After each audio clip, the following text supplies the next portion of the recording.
a bunch of ribbons, a couple types of aviator wings, and other decorations. No, Gregory Peck didn't wear it in the World War II movie 12 O'Clock High, nor did Clark Gable wear it in Command Decision. Actually, it's the uniform of our good friend and neighbor, Bud Bronder. Hey. And it gives me great pleasure to be able to tell you a little bit about him, and perhaps maybe just a little bit more than a little. Bud was born in 1919 and was raised in Pittsburgh, Pennsylvania. When Bud was 9 years old, our country found itself in the midst of the Great Depression. The Bronder family, as well as millions of other families scattered around the country, fell upon hard times. As there was little or no work available, the Bronders lost their home, and his parents and siblings had to temporarily split up and move in with their maternal and paternal grandparents. Economic conditions eventually improved, and Bud graduated from high school in 1938 and managed to get a job with Western Union for a whopping 10 cents an hour. He received his Army induction notice in 1941, and upon completing his basic training, Bud's income skyrocketed to $20 a month as a buck private. He spent the next 12 months with the 124th Infantry at Fort Benning, Georgia, where as a drill instructor he trained the new recruits. This was followed by another period of extensive training as an infantryman, which included the gaining of expertise in the use of the bayonet.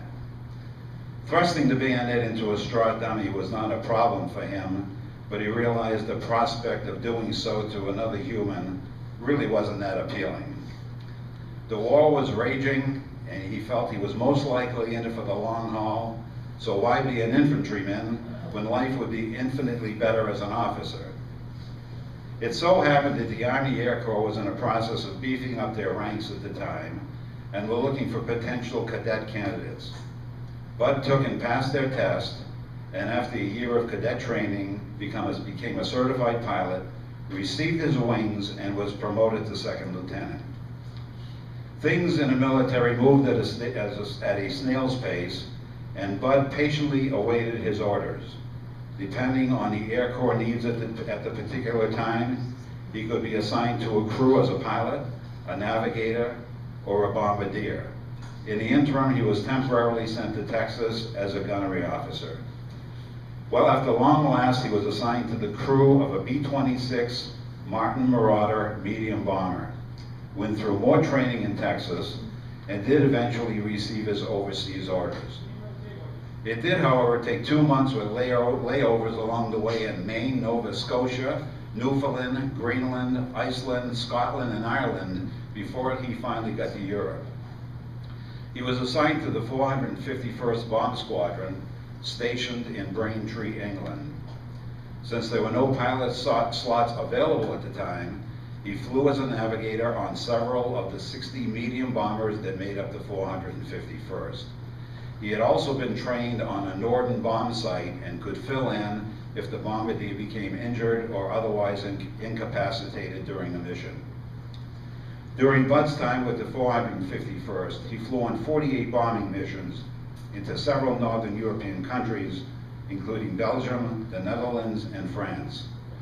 These were certainly not milk runs, and until such time as the Allies achieved a degree of air superiority, the 451st crews were on the receiving end of their share of heavy flak and Luftwaffe fighter attacks. The 451st was also assigned the task of experimenting with nighttime low-level bombing, but after the crews suffered 50% in losses, the experiment was discontinued in a real hurry. After the 25th mission, Bud was promoted to first lieutenant. He and other crew members were promised 30-day leaves when they reached a certain mission plateau.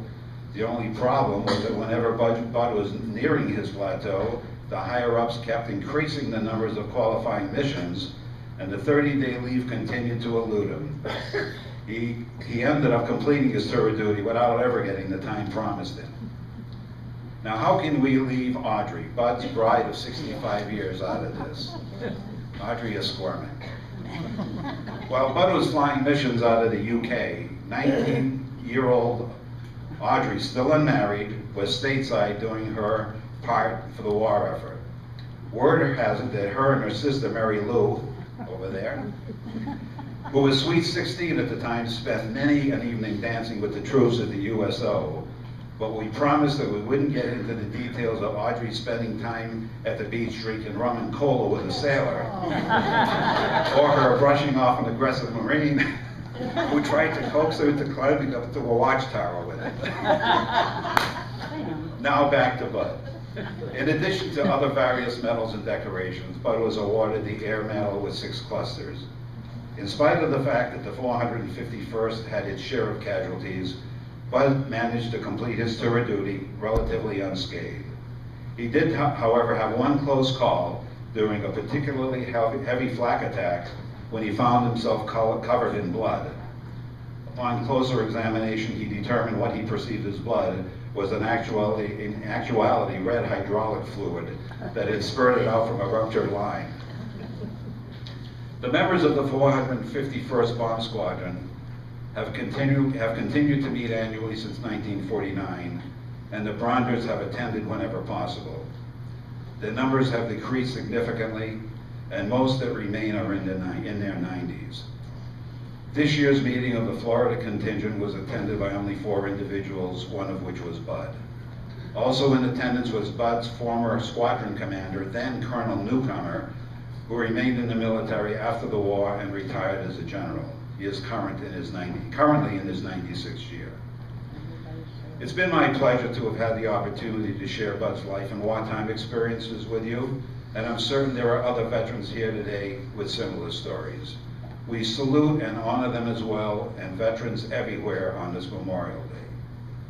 Finally, we'd be remiss if we didn't give a special salute to yet another hometown Ridgewood resident, namely Phil Wilding, affectionately known to us as Mr. Huggs, a World War II Marine Corps veteran and a high school classmate of Bud's. That's right. We graduated together. Yeah, that's right.